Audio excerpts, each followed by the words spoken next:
Hello everyone, আসসালামু আলাইকুম। আমার ভালোবাসার বন্ধুরা সবাই কেমন আছো?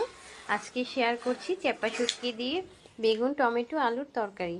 সবসময় চেপা শুটকি ভর্তা খাই, তো আজকে একটু তরকারি ট্রাই করছি। এটা আমি ফার্স্ট টাইম রান্না করছি।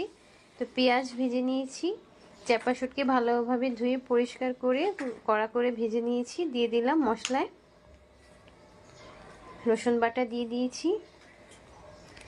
মশলাটা ভালোভাবে কষিয়ে নিব। এখন দিয়ে দিব হলুদের গুঁড়ো, মরিচের গুঁড়ো 1 চা চামচ করে, ধনিয়া জিরার গুঁড়ো দিয়ে দিব। 5 মিনিট মশলাটা কষিয়ে নিব। মশলা কষানো হয়ে গিয়েছে, কেটে রাখা সবজিগুলো দিয়ে দিব। দিয়ে ভালোভাবে কষিয়ে নিব। এখানে কোনো পানি ইউজ করব না, আমি মিডিয়াম আঁচে এটা রান্না করব। ভাপেই সিদ্ধ হবে, কোনো পানি দিব না। তো প্রায় হয়ে গিয়েছে, কেটে রাখা ধনিয়া পাতাগুলো দিয়ে দিচ্ছি। 2 মিনিট পর নামিয়ে নিব। তো কেমন হয়েছে আমার এই রান্না অবশ্যই জানাবে। আল্লাহ হাফেজ।